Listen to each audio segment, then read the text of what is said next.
Know the difference with Annex Wealth Management. Deanne Phillips in the studio. She's Director of Client Learning and Development, a CFP and a CDFA. Welcome back. Hi. I found a letter. Could you read this, please? This is sweet. It's a great one.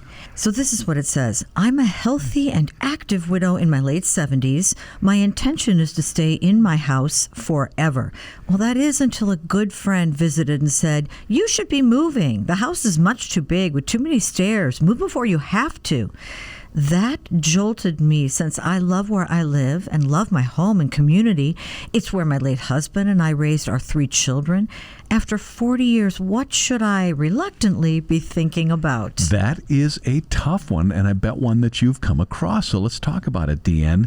Downsizing or aging in place. Is this something that you see much of? Oh, absolutely. Many people feel attached to their house for good reason. This is not uncommon. Memories and family have been built there, and it currently houses all our stuff. Sometimes that alone can deter somebody from moving. It seems that there are 2 parts to this dilemma. There's the emotional part, and that may be the more difficult one. Oh, right, because our homes are comfort zone, and that is important, especially as we age.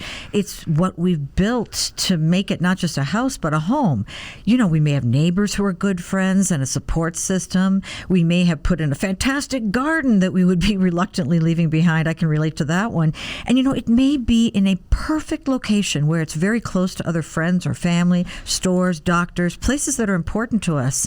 And moving opens up the door to the unknown. Change is hard. Downsizing or aging in place. If you'd like to stay in your home, you're not alone. A 2022 survey found that 88% of adults 50 and older want to age in place. It was 77% in an AARP survey. Clear reasons that you see? Yes, but, you know, I do have to say, too, even though they want to, per the surveys, doesn't mean they necessarily do. Actually, over 50% of retirees do what they call right-sizing, actually do move in retirement. And, you know, for a lot of them, it's the reason that all these surveys cite. People want to be closer to family, but if the family's young and mobile, they move, and we know this. And, you know, even before the pandemic, people were downsizing. And contrary to what we might think, some want extra space so they could actually be upsizing and be the ones their children and grandchildren come to for the holidays. Sure. Because that's what they value. Makes sense. Well, here's the rub, though. Most adults are not prepared to age in place. Danny, I have this conversation with clients all the time. Things familiar to us now while we're healthy, we don't think about it as we age. For example,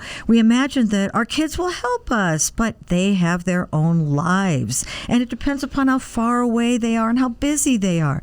We may be overestimating the amount of time it takes to give the kind of help we might need as we age. And not all older adults want to downsize. The pandemic served as a motivator for many to rethink lifestyle and what's important, but you need to ask questions, and there are so many of them. Well, yeah, sure. So for example, is this space right for your needs? Is it too much to maintain? And that does include that yard work, you know, sometimes depending on where you live, shoveling, raking.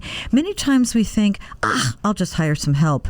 But have you put that thought into budgeting and cash flow needs? Because it all can add up. If your cash flow's changing, are the house expenses manageable?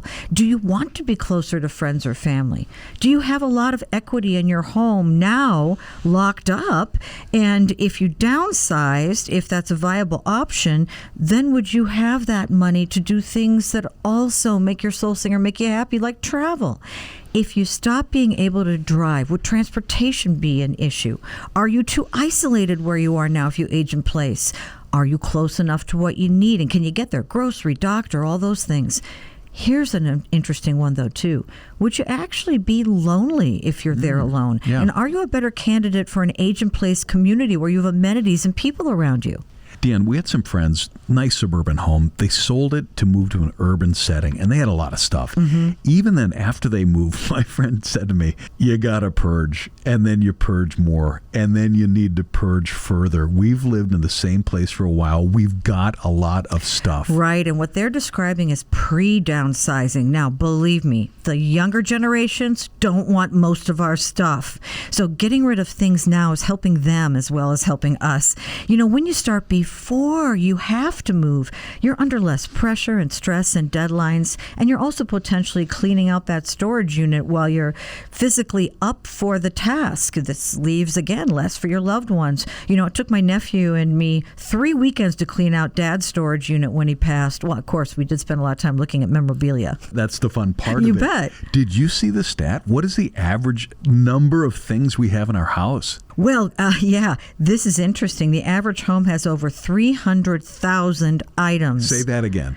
300,000 items, right? And it's never too early to sift and sort, regardless of the decision to move or not. These are big steps, not to be taken lightly. If it's part of your life plan, that means it's probably part of your financial plan. And that is important. Again, taking a look at all of your resources, what you have, what you're earning, how your investments are doing, and wrapping it all into your wants, your needs, and your values. For investment, retirement planning, tax planning, and estate planning, we do it as a fee-only fiduciary. Know the difference. Our website, annexwealth.com. Click that Get Started button. Start that wealth metric process. Deanne Phillips, Director of Client Learning Development, CFP, and a CDFA at Annex. Thanks for joining us. Thank you for having me, Danny.